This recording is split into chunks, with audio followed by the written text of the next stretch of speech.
All right. Josh Valentine here. Welcome to another episode in Social Confidence for Life. Today we're taking a look at the topic of perfectionism. Come on, we all feel that way at times. It's like the great human paradox. We're humans, we acknowledge we make mistakes, we have weaknesses, we have shortfalls, shortcomings. We don't have it all together all the time. Never of the time do we completely have it all together. Yet, a part of us aspires to be like gods. Perfect. And it's crazy how we do this to ourselves. And when we do this to ourselves, we're just hurting ourselves on the inside because we're holding ourselves up to some insanely high standard that's unrealistic. So why? Why do we do this? Take a moment and think about that real quick. In what ways have you ever done that in your life where you hold yourself to this insanely ridiculous standard? You got to do more. You got to do it faster. You got to get better results. You got to be better.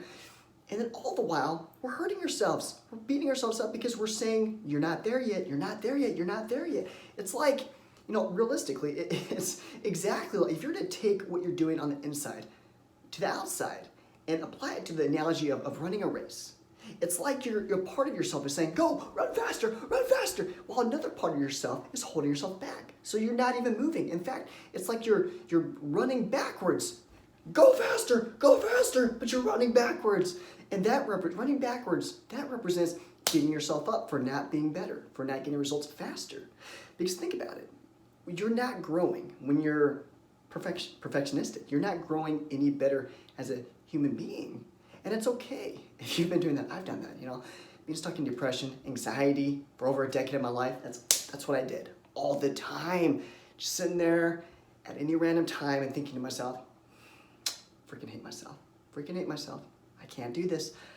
I can't just go up and talk to a stranger. I can't just go connect with someone that I want to, so I suck. And that's exactly what we're doing.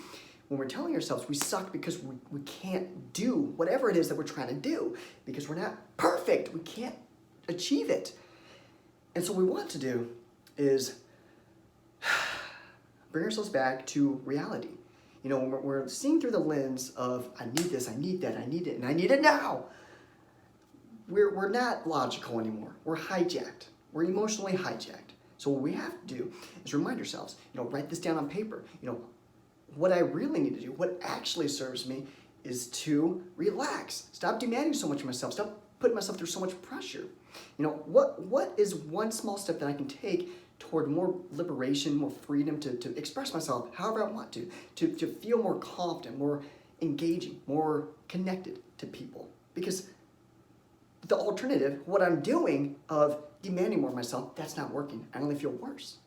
So how can I slow down so I can actually get more of what I want? We got to slow down to speed up. If you're running backwards, but your goal is to finish a race, you're never going to finish the freaking race. So you got to slow down, stop demanding so much of yourself. And then finally, with time, then you can start moving forward in the right direction. But there has to be some kind of reset in the brain, some kind of pattern interrupt. Like, no, this is not working. And you got to write it down so you can remind yourself.